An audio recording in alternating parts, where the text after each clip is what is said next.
Hari Zulhijjah ini belajar semester September dan MPTEX. Jadi hari ini saya mengambil Cikgu Siti daripada Sekolah Jenis Kebangsaan Sungai. Hari ini saya ingin meminta sedikit pandangan Cikgu Siti berkenaan tugasan ini. Jadi Cikgu Siti boleh perkenalkan sedikit latar belakang Cikgu Siti. Okey, terima kasih kepada Puan Zuleha kerana menjemput saya untuk diperbual. Okey, nama saya Siti Nofatona binti Abdullah. Saya telah menjadi guru selama bermula dari tahun 2016 sehingga sekarang.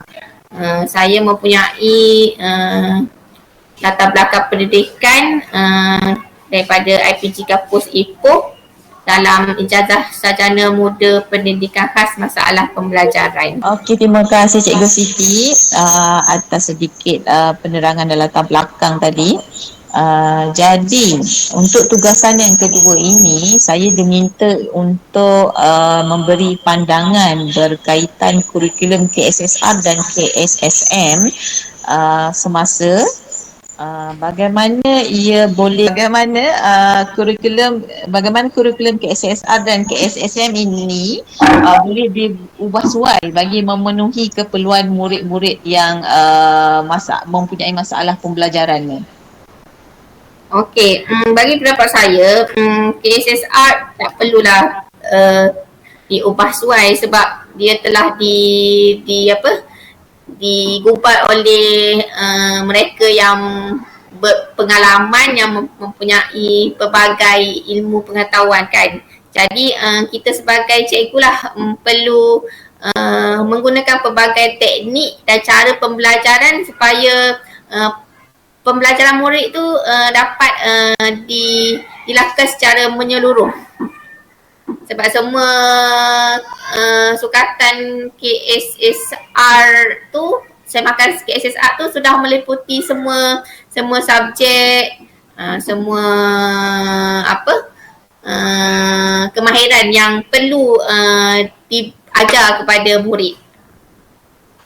Okey Cikgu, bagi pandangan Cikgu, peralatan teknologi atau perkakasan teknologi seperti komputer, TV kan, adakah bahan-bahan atau alat bantu mengajar ini mampu memberi galakan kepada para pelajar ini dalam aktiviti pembelajaran, sebab difahamkan di SKP bagi pendidikan khas ini tidak sama dengan aliran perdana kan.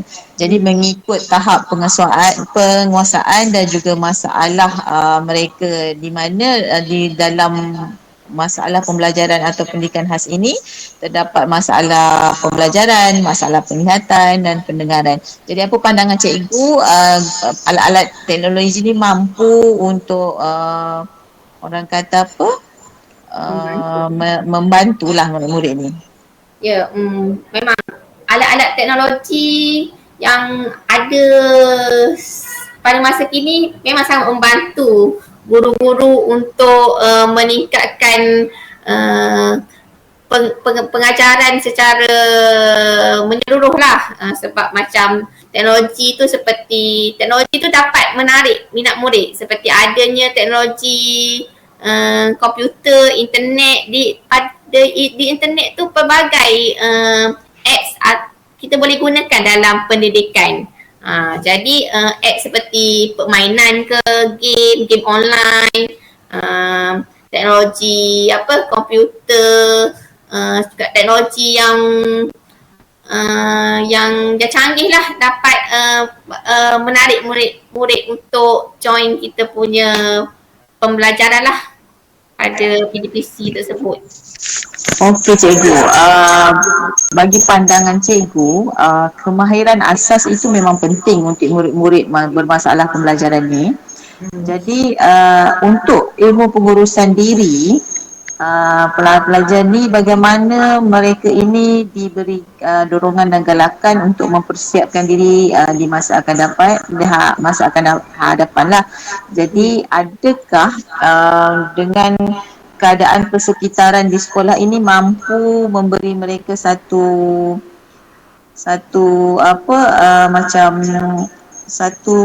ialah seperti pengandalian yang sebenar lah di rumah atau pengurusan diri, seperti mereka perlu basuh baju sendiri kan, menyapu sampah ataupun paling kurang membasuh pinggan. Adakah keadaan persekitaran di sekolah ini sudah mampu memberi mereka satu pengenalan yang sebenar seperti di rumah untuk persediaan mereka itu berdikari sendiri?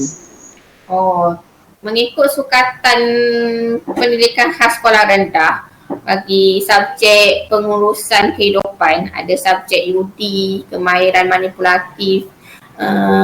Subjek tersebut telah meliputi aspek pengurusan kehidupan murid lah, macam untuk murid berdikari dalam kehidupan. Seperti yang Puan cakap, ada untuk mereka belajar memasak, belajar membasuh dan sebagainya. Kemahiran tersebut sangat penting yang boleh digunakan dalam kehidupan kita. Jika sekolah biasanya setiap sekolah sudah mempunyai, sekurang-kurangnya mempunyai tandas kan. Di tandas tu bilik air, kita boleh membawa murid lah untuk belajar. Cara belajar secara bersemuka, macam cara secara langsung, cara untuk berdikari lah, untuk melakukan satu aktiviti kemahiran seperti gosok gigi ke, kita buat sama-sama. Kalau macam kita tunjuk, teknologi tu memang penting kita tunjuk saja dekat laptop tanpa melakukan secara langsung, murid pun macam tak dapat benda tu secara menyeluruh lah. Jadi kita perlu sama-sama lah secara melakukan aktiviti tu bersama-sama murid. Bila berlaku bersama, kita boleh nampak lah kalau murid ada melakukan kesilapan, kita boleh tegur secara berdepan terus. Dan perkara ni macam kalau kita ajar benda ni kan, macam kita pun perlu melibatkan, kita kena ada komunikasi dengan ibu bapa lah, macam kita ajar dekat sekolah, macam kita minta pula macam murid tu melakukan di rumah dengan pantauan ibu bapa ke. Okey cikgu, bagi kemahiran asas ini, adakah satu bilik darjah itu mencukupi untuk mereka praktikkan seperti keadaan di rumah? Kalau diberi peruntukan untuk kita adakan sebuah bangunan khas kepada murid-murid pendidikan khas ni seperti murid-murid prasekolah, adakah cikgu bersetuju dengan pandangan saya? Saya bersetujulah, sebab macam bila dah ada tempat yang sesuai untuk kita melakukan aktiviti, jadi murid ni berada dalam situasi yang sebenar. Kalau macam tak ada tempat tu, macam just kawasan terbuka saja, macam mana kita macam nak budak tu berada dalam situasi sebenar kan? Kalau ada tempat khas yang sesuai, yang boleh diubah suai ke, macam penting lah benda ni. Sebab kita kan nak lakukan aktiviti ni secara langsung lah dengan murid. Okey cikgu, setiap murid di aras perdana maupun di pendidikan khas itu sendiri, pihak kementerian ada sediakan satu pelaporan untuk kita monitorlah perkembangan dan peningkatan murid-murid ini.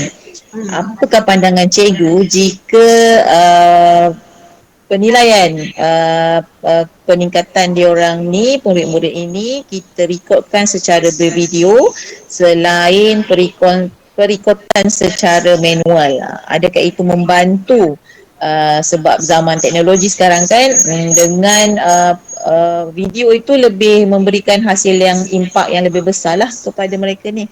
Apa pandangan cikgu tentang? Yelah, betul lah apa yang Puan menyatakan. Sebab kalau ikutkan penilaian bilik pentaksiran bilik darjah ni, dia bukan semata-mata melalui ujian-ujian bertulis. Penilaian bilik darjah ni, pentaksiran bilik darjah ni boleh dilakukan dengan pelbagai cara, pelbagai teknik, melalui pemerhatian. Kalau melalui pemerhatian, macam Puan boleh nyatakan lah, macam kita sedia record video untuk kita perhati benda tu sebagai bukti lah. Selain tu macam soal selidik ke, dan sebagainya lah untuk penilaian murid lah, untuk ada bukti pentaksiran tu wujud dalam bukan semata di arus perdana saja ada pentaksiran, tetapi melibatkan PPKI juga dapatnya pentaksiran bilik darjah. Betul cikgu. Jadi kalau pemasangan CCTV di bilik-bilik atau ruang pendidikan khas itu sangat membantulah guru-guru dalam pemantauan mereka ya. Jadi untuk sokongan luar, adakah pihak-pihak sokongan daripada luar ni seperti PIBG, ibu bapa itu sendiri kan, daripada murid-murid di aliran perdana itu, adakah mereka ini boleh membantu atau ada memberi penambahbaikan dalam pembelajaran mereka di pendidikan khas itu sendiri? Okey, bagi pendapat saya, satu program pendidikan khas inklusif yang baik perlulah melibatkan komuniti, semua komuniti seperti komuniti warga sekolah, komuniti bersama PIBG, komuniti setempat ataupun dengan badan luar lah. Sebab macam budak pendidikan khas ni perlulah dia apa orang panggil, dia boleh nampak dunia luar tu. Kalau dia macam berada di sekolah saja tanpa adanya interaksi sosial dengan warga luar, macam murid ni macam tidak belajar secara menyeluruh lah, tidak dapat menjalani kehidupan secara menyeluruh. Jadi pelibatan aktif antara program PPKI dengan semua komuniti setempat atau warga sekolah perlu diadakan lah. Kalau contohnya kalau ada program sekolah, program apa sambutan hari raya ke, kemerdekaan ke, pendidikan khas perlu terlibat sama jugalah. Tak boleh lah macam dia orang tak terlibat, sebab kalau bila mereka terlibat secara langsung bersama-sama dengan murid-murid di aliran perdana, mereka dapat berinteraksi dengan lebih baik lah. Kiranya ada sosial kemahiran sosial tu boleh dikembangkan lagi. Jadi mereka ini dilatih lah untuk penerimaan dengan suasana luar. Okey cikgu, terima kasih di atas sedikit masa yang diluangkan. Jadi saya rasa itu buah pandangan yang sangat berguna lah untuk tugasan saya ni. Jadi saya mengucapkan ribuan terima kasih. Semoga cikgu terus sukses dan cemerlang di mana pun bidang atau sekolah cikgu mengajar. Jadi terima kasih untuk hari ini. Dan Assalamualaikum warahmatullahi wabarakatuh.